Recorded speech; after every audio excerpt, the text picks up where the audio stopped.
आज की इस कहानी में हम आपको ये बताएंगे कि कैसे इस केस को सोल्व करने के लिए पुलिस वालों को ही फंसा दिया। तो चलिए शुरू करते हैं।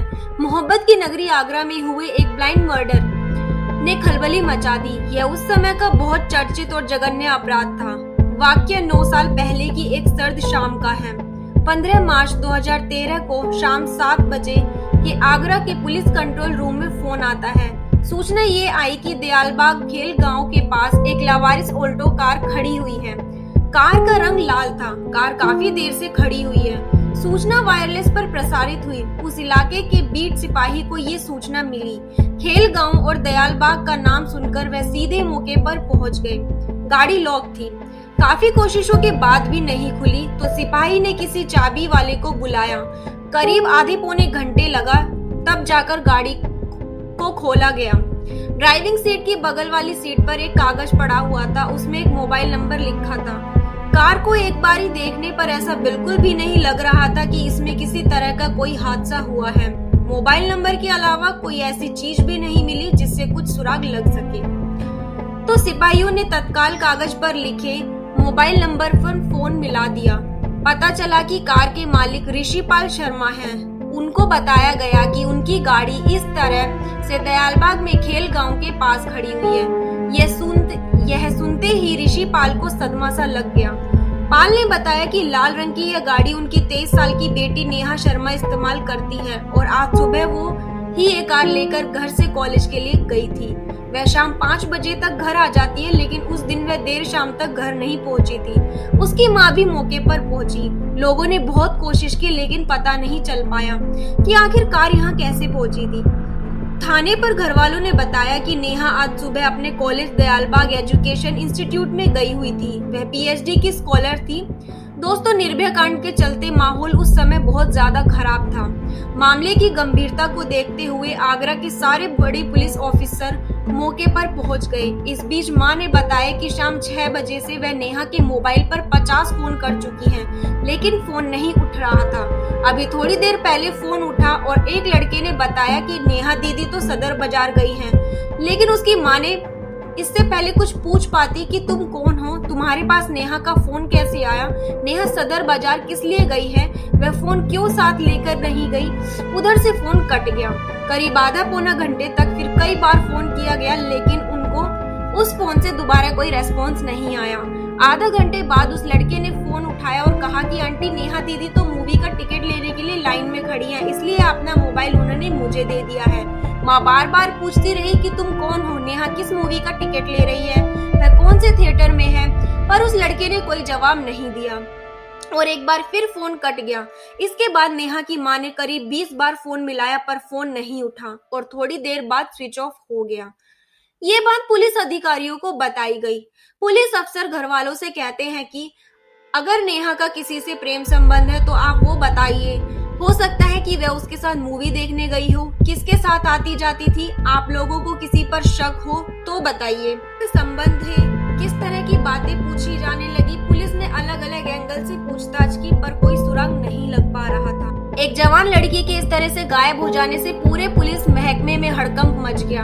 घर वालों ने बताया कि नेहा दयालबाग एजुकेशन इंस्टीट्यूट में बायोटेक्नोलॉजी से पीएचडी कर रही थी। पुलिस ने इस इंस्टीट्यूट के रास्ते में पढ़ने वाले सभी जगहों पर पूछताछ की, लेकिन दोस्तों, रात में रिसर्च कर लौट रहे कुछ स्टूडेंट्स से भी बात की गई। किसी स्टूडेंट्स ने बताया कि नेहा को आज अंतिम बार नैनो बायोटेक्नोलॉजी लैब की तरफ जाते हुए देखा था। नैनो बायोटेक्नोलॉजी काफी एडवांस कोर्स है। इससे पता चलता है कि इसमें पीएचडी कर रही नेहा पढ़ने में काफी तेज थी। उसने एमएससी के बाद एमफिल किया था। एमफिल के बाद वह नैनो बायोटेक्नोलॉजी में रिसर्च कर रही थी। पुलिस रात में ही माता पिता को लेकर लैब पहुंची। लैब बंद कर कॉलेज का स्टाफ जा चुका था। लैब का ताला तोड़ा गया। लैब में जो दिखा उससे सबके होश उड़ गए। दोस्तों, नेहा फर्श पर पड़ी हुई थी। पूरे लैब में खून ही खून बिखरा हुआ था। नेहा के मुंह में रुमाल ठूसा हुआ था। उसके हाथ पीछे की ओर बंधे हुए थे। उसके शरीर पर 20 जगह कटने के निशान थे। ऐसा लग रहा था किसी नुकीले औजार से काटा गया था। पूरे लैब में हर तरफ खून से सने टिश्यू पेपर फेंके गए थे। देखकर लग रहा था कि मारने वाले ने हर वार के बाद अपना हाथ टिश्यू पेपर से साफ किया होगा। माँ तो वहीं बेहोश हो गई। बाप भी जमीन पर बैठ गया। इतना खौफनाक मंजर देखकर हर कोई हैरान रह गया। पुलिस वाले भी लैब में रिसर्च के दौरान इस्तेमाल होने वाले पीपेट का एक छोटा टुकड़ा फर्श पर पड़ा हुआ था। बाकी का हिस्सा नेहा की पेट में घुसा हुआ था। पीपेट कांच का बना एक लंबा उपकरण होता है जिसकी मदद से रिसर्च स्कॉलर किसी केमिकल की नाप लेते हैं। नेहा की सलवार घुटनों के नीचे तक खिसकी हुई थी। देखने में दोस्तों साफ लग रहा था कि या तो उसके साथ बलात्कार हुआ है या फिर कोशिश की गई है।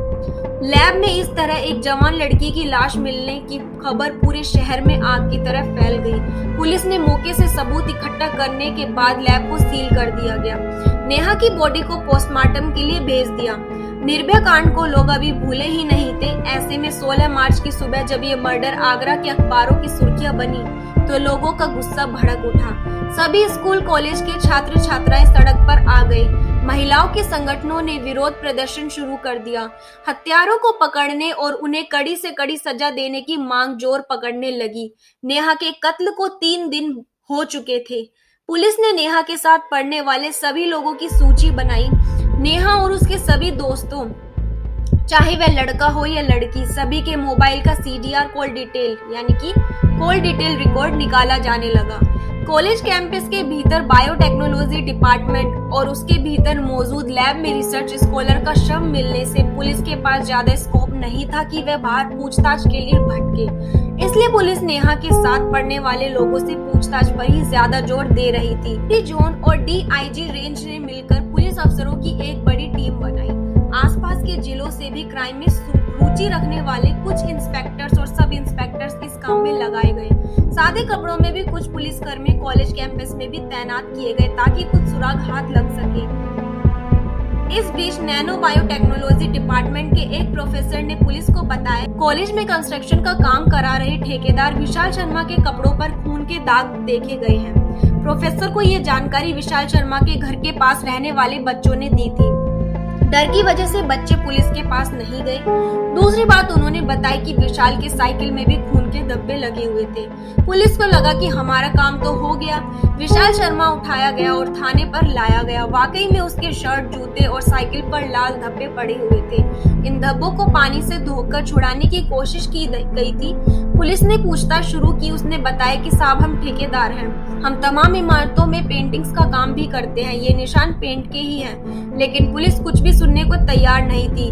बहरहाल सीनियर अफसरों के हस्तक्षेप के बाद पुलिस ने ठेकेदार की शर्ट, जूते और साइकिल पर मिले धब्बे को जांच के लिए आगरा स्थित फोरेंसिक लैब में भेजा। 3 दिन बाद रिपोर्ट आई। इसमें यह स्पष्ट हो गया कि ये खून के धब्बे नहीं थे, ये कोई रंग है जो हूबहू खून से मैच कर रहा है। विशाल शर्मा को पूछताछ के बाद छोड़ दिया गया। एक दिन नेहा के घर वालों ने IG जोन आगरा से संपर्क किया। उन्होंने बताया, सर, नेहा के साथ पढ़ने वाले बच्चों ने जानकारी दी है कि दयाल एजुकेशन इंस्टीट्यूट के चेयरमैन, जो कि पूर्व IAS भी हैं, उनका एक भांजा है, उसका नाम है उदय स्वरूप। वह अक्सर लैब में आया करता था, थोड़ी देर बाद बैठता था, दूसरे रिसर्च स्कॉलर से बात करता था, पानी पीता था और फिर चला जाता था। बच्चों को शक है कि हो ना हो ये उसी की करतूत है। वह बहुत मनबड़ किस्म का है और अपने मामा के दम पर दबंगई दिखाता है। वह कहता है कि इस कैंपस के भीतर हम चाहे जो करें, मेरा कोई कुछ नहीं बिगाड़ सकता। शायद इसलिए बच्चे पुलिस के सामने आकर उसका नाम नहीं ले रहे हैं। पुलिस ने जब उदय स्वरूप को थाने में पूछताछ के लिए बुलाया तो बड़े बड़े लोगों के फोन आने लगे। उसके चेयरमैन मामा ने फोन कर कहा कि उदय कोई चोर या लुटेरा नहीं है जो उसे थाने में बुलाकर पूछताछ की जा रही है। पुलिस को जो कुछ भी पूछना है घर पर आकर पूछ सकती है। मैंने उसको घर पर रोक रखा है। पुलिस घर पहुंची और पूछताछ शुरू करती है। उसके सारे जवाबों से ये लगा कि वह नेहा को जानता ही नहीं है। साफ इनकार करता है कि मैं नेहा को जानता ही नहीं हूँ। पूछताछ से पुलिस को भी लगा कि शायद उदय का इस मर्डर से वास्ता नहीं है। वह पुलिस पूछताछ से उदय का परिवार काफी नाराज हो गया। कॉलेज में सादी वर्दी में तैनात पुलिस वालों ने धीरे धीरे छात्र छात्राओं से बातचीत शुरू कर दी। सबने शक जताया कि ये उदय की ही करतूत हो सकती है। पुलिस ने एक बार फिर उदय स्वरूप से पूछताछ करने का फैसला लिया। पुलिस उसके घर पहुंची और इस बार थोड़ी कड़ाई बरती। अगले दिन हाई कोर्ट में घर वालों ने पुलिस के उत्पीड़न की शिकायत दर्ज करा दी।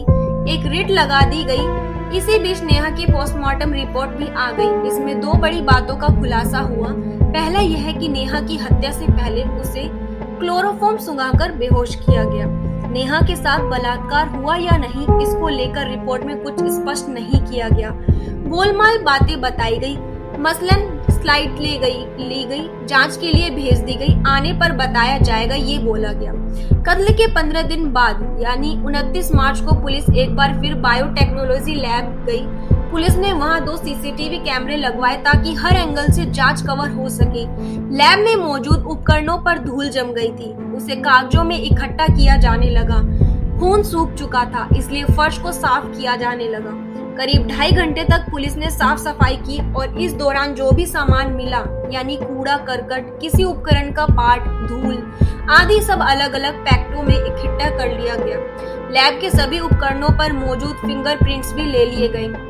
फोरेंसिक लैब में इन सब चीजों की बहुत बारीकी से जांच की गई। इस दौरान कुछ बाल मिले, कुछ बाल महिला के थे तो कुछ पुरुष के। इसके बाद पुलिस एक बार फिर उदय के घर पहुंची और उसके पहने हुए एक कपड़े की मांग की गई। इस बात पर घर वालों ने घोर विरोध जताया, पर बाद में उन्होंने उदय का कपड़ा दे दिया। यहाँ ध्यान देने वाली बात है कि पुरुषों के पैंट, अंडरगारमेंट या फिर बनियान को आप जब भी चेक करेंगे तो उनके शरीर का कोई न कोई बाल उसमें चिपका हुआ जरूर मिलता है। फोरेंसिक लैब ने बहुत सावधानी से उदय स्वरूप के कपड़ों में चिपके हुए बाल निकाले। इनमें से कुछ प्यूबिक हेयर्स भी थे, यानी उदय के गुप्तांग के बाल। जब इन प्यूबिक हेयर्स को बायोटेक्नोलॉजी लैब में मिले बाल से मैच कराया गया तो दोनों पूरी तरह से मैच हो गए, यानी ये बाल उदय स्वरूप के ही थे। इसमें पुलिस का शक पुख्ता हो गया कि इस मर्डर में उदय स्वरूप का ही हाथ है। पुलिस इस मामले में करीब 250 लोगों से पूछताछ कर चुकी थी। इतने दिन बीतने पर केस को सीबीआई को सौंपने की मांग उठने लगी थी। पुलिस ने नेहा से रिलेशन को लेकर उदय स्वरूप के दोस्तों से भी पूछताछ की तो इस बीच दयालबाग इंस्टीट्यूट के एक प्रोफेसर ने पुलिस को बताया कि मर्डर वाले दिन नेहा की लाल रंग की कार को लैब का एक टेक्नीशियन यशवीर संधू चला रहा था। पुलिस देर रात संधू के घर गई और उसे उठा लाई। पूछताछ के दौरान संधू ने पूरी घटना बताई, लेकिन आरोपी का नाम नहीं बताया। अब पुलिस ने लैब में काम करने वाले चपरासियों और सफाई कर्मचारियों से लंबी पूछताछ शुरू की। इस पूछताछ से यह पता चल गया कि उदय स्वरूप बार बार लैब में आता था। अब पुलिस ने दबाव डालकर उदय स्वरूप को पूछताछ के लिए थाने बुलाया। एक साइकोलॉजिस्ट को भी साथ में बैठाया गया। पुलिस ने इस बार उससे मौखिक सवाल नहीं किए, छोटी छोटी पर्चियों में ढेरों सवाल लिखे गए और उदय से कहा कि वह लिखकर सबका जवाब दे। पुलिस ने कड़े सवालों से ऐसी घेराबंदी की कि इस बार उदय स्वरूप टूट गया। उसने नेहा की हत्या करने का सच कबूल कर लिया। उदय स्वरूप और यशवीर संधू को पुलिस ने अरेस्ट कर लिया। इस जांच टीम में एक एसपी स्तर का अफसर, 2 डीएसपी समेत 15 पुलिसकर्मी शामिल थे। पूछताछ में उदय स्वरूप ने बताया कि वह बार बार लैब जाकर नेहा से बातचीत करने की कोशिश कर रहा था, पर नेहा उसे बिल्कुल भाव नहीं देती थी। बात से परेशान होकर उसने लैब टेक्नीशियन यानी यशवीर संधू से संपर्क साधा किए। उदय को पता था कि यशवीर संधू ही कभी कभी नेहा की गाड़ी ड्राइव कर उसको घर छोड़ता था। 15 मार्च 2013 को संधू ने उदय को फोन कर बताया कि आज लैब में नेहा अकेली है और कोई रिसर्च स्कॉलर नहीं है। चपरासी को लेकर मैं बाहर चाय पिलाने जा रहा हूँ, तुम चाहो तो आ सकते हो। उदय स्वरूप अपने साथ लैब में यूज होने वाली क्लोरोफॉर्म की शीशी लेकर आया। वह लैब पहुंचा तो देखा नेहा अपना काम कर रही थी। नेहा ने उसे एक बार फिर नजरअंदाज कर दिया। उदय चुपके से नेहा के पीछे आया और उसने अपने रुमाल पर क्लोरोफॉर्म डाल दिया और एक झटके में रुमाल नेहा के नाक पर रख दबा दिया। थोड़ी ही देर में नेहा बेहोश होकर फर्श पर गिर गई। उदय ने अब नेहा के मुंह में रुमाल ठूस दिया और उसके हाथ पीछे से बांध दिए। इसके बाद उसने सलवार उतारने की कोशिश की, पर शायद क्लोरोफॉर्म का कम तीव्रता का था, इसलिए नेहा पूरी तरह बेहोश नहीं हो पाई थी। उसने उदय की हरकतों का कड़ा प्रतिरोध किया। हाथ तो बंधे थे। उसने पैर चलाकर, उठकर और सिर झटककर उदय को उसके मकसद में कामयाब नहीं होने दिया। इस पर झल्लाए उदय ने कांच का पीपेट उठाया और उसे आधा तोड़कर नेहा पर हमला करना शुरू कर दिया। वह नेहा के शरीर पर नुकीले पीपेट से लगातार वार करता रहा। करीब 1.5 घंटे तक शरीर से बहुत ज्यादा खून बह जाने की वजह से उसकी जान चली गई। अब उदय ने नेहा की कार की चाबी उठाई और लैब के बाहर मौजूद यशवीर संधू को दे दी ताकि वह उसे दूर कहीं ठिकाने लगा दे। यशवीर ने नेहा की कार को चुपके से दयालबाग के खेल गांव के पास खड़ी कर दी और वहां से चला आया। इसके बाद चपरासी से लैब में ताला लगवा दिया। इस बीच उदय ने नेहा के लैपटॉप को पूरी तरह से तोड़कर वहीं पास की झाड़ियों में फेंक दिया। मर्डर के 29वें दिनों बाद 23 अप्रैल 2013 में इस घटना का खुलासा हुआ और साल 2015 में दोनों आरोपियों के खिलाफ चार्जशीट फाइल हुई। चार्जशीट फाइल करने में पुलिस को इतना समय इसलिए लग गया क्योंकि आरोपियों ने हाई कोर्ट में कई याचिकाएं लगाकर मामले को लटकाने की कोशिश की, लेकिन पुलिस ने हर याचिका का बखूबी जवाब दिया। जवाब हाई कोर्ट से सारे स्टे खारिज हो गए, तब कहीं जाकर चार्जशीट फाइल हो पाई।